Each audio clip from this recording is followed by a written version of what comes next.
Hi guys, my name is Jessica Powers, EVP of Family First Life Aspire. And this is the Who Do You Aspire to Be podcast, where we like to highlight agents within our agency that are, having great success and have been with FFL, all different ranges.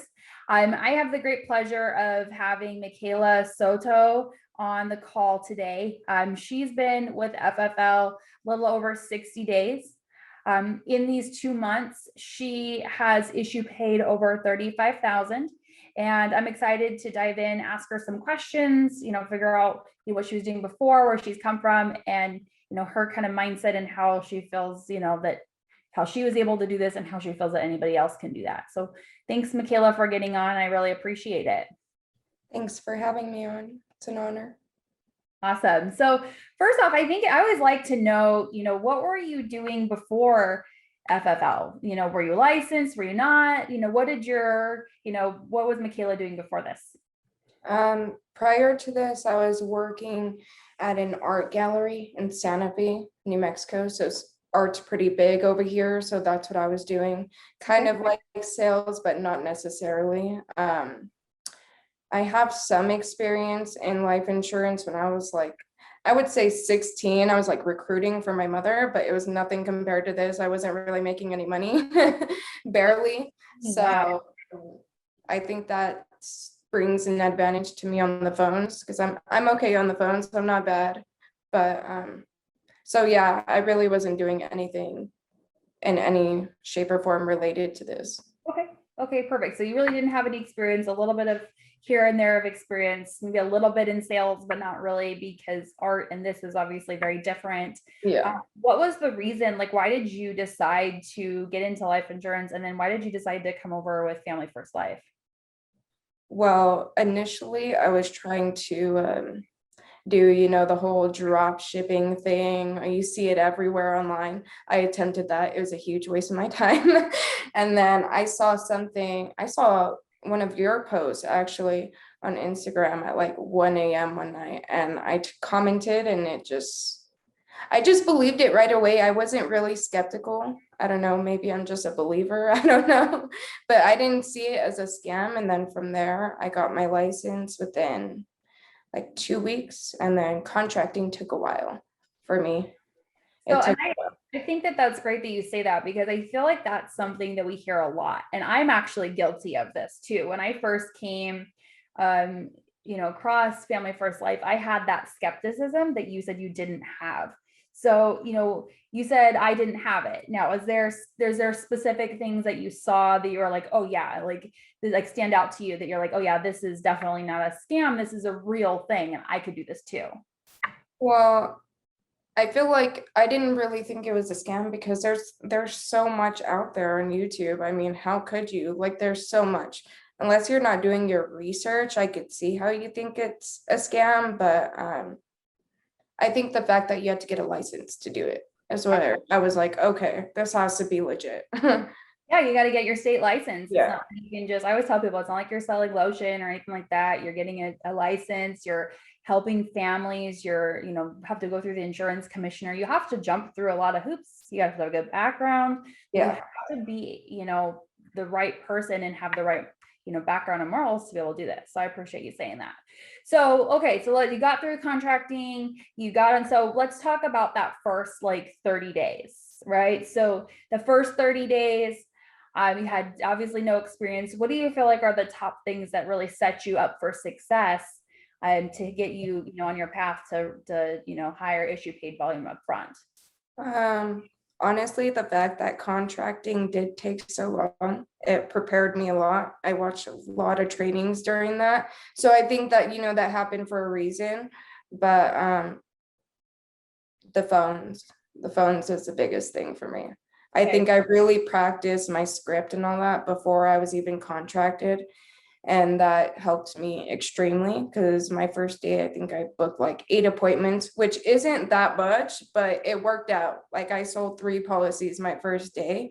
And I think it was good that I had a good start because it set me up okay, I can do this, but it's not like that every single day. Right. Yeah, exactly.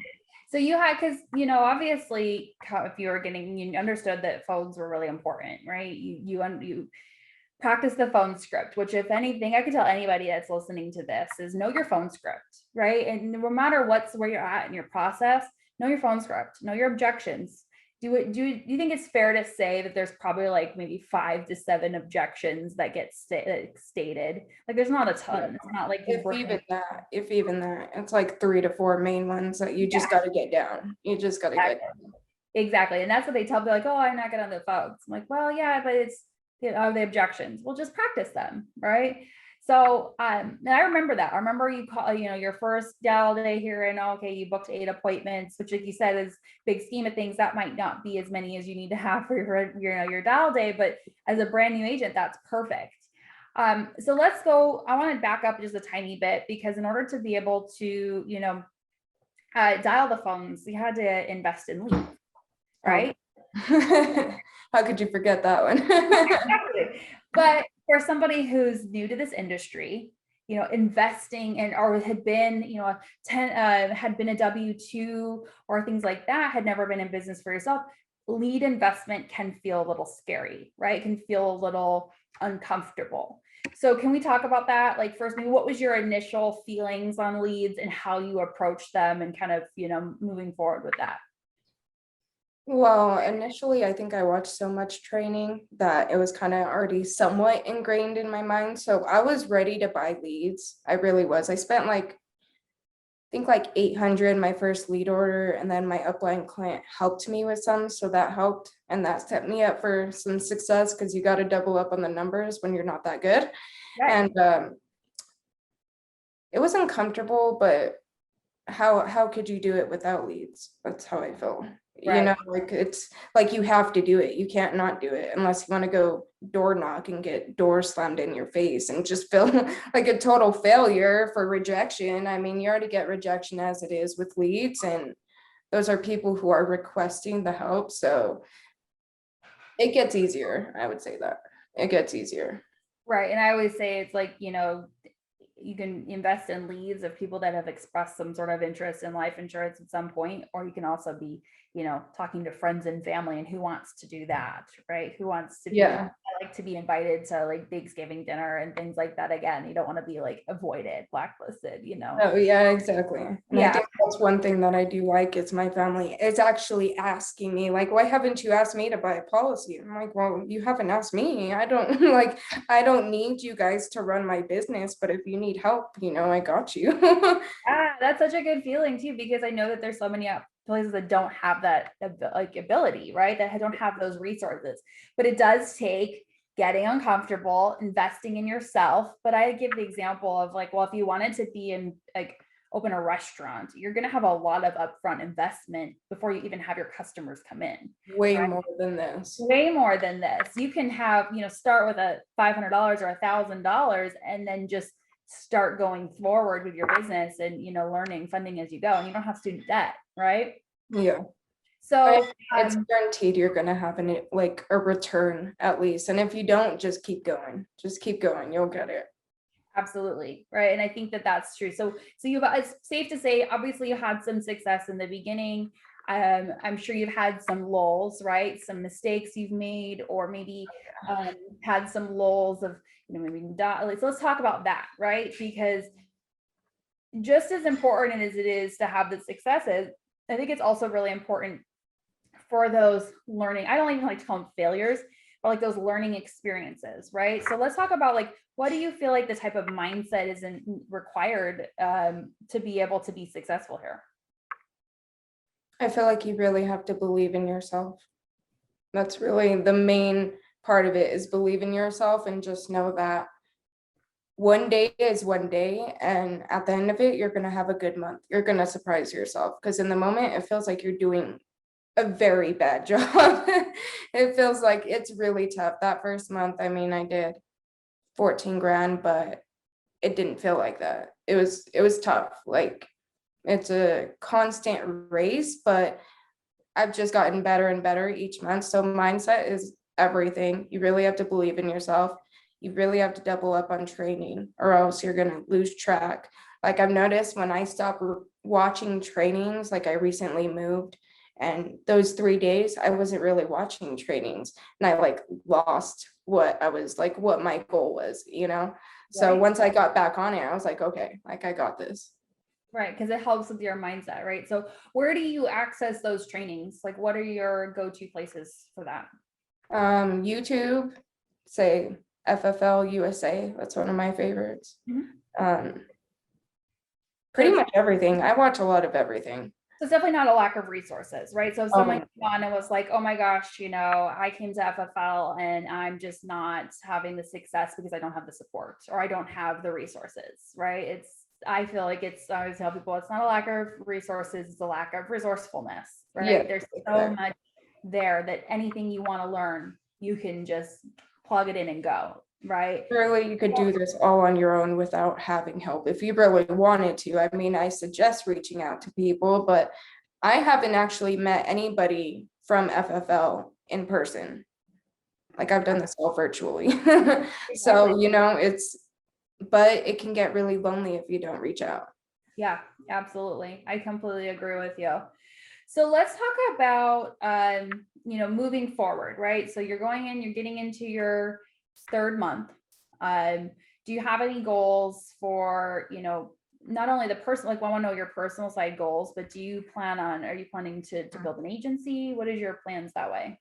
I most definitely want to build an agency. I've been kind of outsourcing on social media, but eventually I want to get to that point where I can invest in leads to recruit, get a recruiter. I want to build this thing big. I'm not gonna lie. Like where you're at is where I want to be at. So, Yeah. So so I always like to tell the story. It was like when I first started in this business, I actually never wanted to build. Like I was the opposite. I was like, I don't want to build an agency, which is kind of funny, think for like to now. And it was, I think it was like my second month in to the business. My first month, I struggled. I didn't have a $15,000 a month the way that you did. I think I did like four. And I think I was negative actually with like lead investment and things like that. And it was my second month in. I think I had about $20,000 deposited into my account. I think I had done like issue paid about 30 and with advancements and things like that. yeah. And I was in tears because I had never experienced that before. I was a single mom, then my husband and I met each other, and we have three kids, and we've always been paycheck to paycheck. And it was like what I saw it did for me. I was like, oh my gosh, what else? Who else could use this opportunity? Right. It was like you start out, I feel like, with maybe more of like a selfish mindset. And then it's like, oh my gosh, who else could use this? Right. Like Mikayla, right? It's like us putting those leads up. I'm like, who else could use it, right? Which then now you came in and saw this, and I know you've got a family or a child, right? And Yeah. I mean, I think that that's powerful. I'm sure that's made gonna make a huge difference in your guys' life, right? You want to talk about Oh that? yeah. Yeah, most definitely has. I mean, I just bought a new car. I mean, it's materialistic things, but I was able to move. I was able to simply do little things like buy a U-Haul truck that's $700 and not have it put me down the drain. You know Right. what I mean? And it's only uphill. But what I suggest is people doing is don't blow your money. Like that's probably the number one tip everybody could tell you in FFL is invest in your business until you're to the point that you can invest in your business and have cash left over and it doesn't even matter. Right. Like you can buy leads whenever you want. I'm not even fully to that point yet, but you know what I mean? Constantly invest. The first month is rough. Like it really is. If you're not investing back into it, even when you are investing back into it, it's gonna feel like you're broke. Right. It Uh, is. I tend to feel like, especially if you're trying to build this, the first year is the hardest, I would say. And that's because you don't have your trails, right? You don't have months 10, 11, and 12 of your commissions, things like that. But what I can tell you is that this business, just like have you seen, there's unlimited. Would you believe that there's unlimited income potential? Oh, I mean, look at what some people are doing, 1 million a month. It's $50,000 every month as bonuses. Like there's a big goal. And if you don't have a big goal, you'll get there. Like Absolutely. Absolutely. I believe that. So let's talk about this before we finish. What do you feel like? What are your goals? Like the end of the year goal? Yeah, I'd say for the end of the year, what is your goal for the end of the year, personal wise or team wise, and or both? Um, it's kind of hard to like say a goal because I don't necessarily have a team yet. I have a few people getting started, but it's kind of a hit or miss. But I would say Hall of Fame would be nice. I wouldn't say it's out of my ballpark range, but I really need to buckle down and get to it. I want to be doing at least 50 grand a month by the end of the year. Like Yeah, it's that's a easy. good goal. So Yeah. how do you feel like you're gonna get yourself to 50 grand a month? What are the things that you need to do to get yourself to that point? I need to buckle down on my dial days and invest more. I need to invest more and book more appointments and just put my head in the game, I guess. I How feel many- like I wasn't really as focused on my dial days as I should have been. And that's a big lesson I've had to learn is I was scheduling do you feel that you need to things, yeah. I was scheduling things on my dial day because I knew I was running the other days and my son has an appointment this day, this day. Like it just wasn't working out for me. I was using my dial days as if it was also a day off and I could get things done. And it just doesn't work. Like you have to completely block out your dial days or else you're going to hate yourself the rest of the week. I almost feel like the dial days are more important than the run day. They're so important. You're not going to have a good run day if you don't have a good dial day. Absolutely. So non-negotiables, right? Blocking out that dial day is a non-negotiable that you absolutely like that's how, and I think that's so huge. Anybody listening to this, if you could take away anything from listening to this podcast is defend your dial days. Your dial days are your money-making day. The other days you just show up and take orders, right? It's nice to have a bunch of appointments that you're literally no-showing people. They're not no-showing you. Like you have so many appointments that you're just going. It's fun when you have a lot of appointments. It sucks if you don't. So yeah, I think that's the main thing. Everybody said that it was to defend your dial days, and unfortunately, I did not listen. So I learned that lesson on my own. But yeah, I'm honored to be here and thank you. Absolutely. Well, I really appreciate you getting on, Mikayla. Again, this is the Who Do You Aspire to Be podcast, where we're getting agents on. If you feel like you want to reach out to Mikayla, where would be a good spot? How would they be able to reach out to you if they feel like, oh my gosh, I could relate to you and I would like to talk to you about this opportunity? You could text me at 505-304-6403. Don't call me. I don't answer unknown numbers. Do not call me or reach out to me on Instagram at Mikayla_XOXO_. I think that's it. Go with my number first. All right, Mikayla, thank you for getting on. Again, this was the Who Do You Aspire to Be podcast. Awesome. Thank you, Jessica.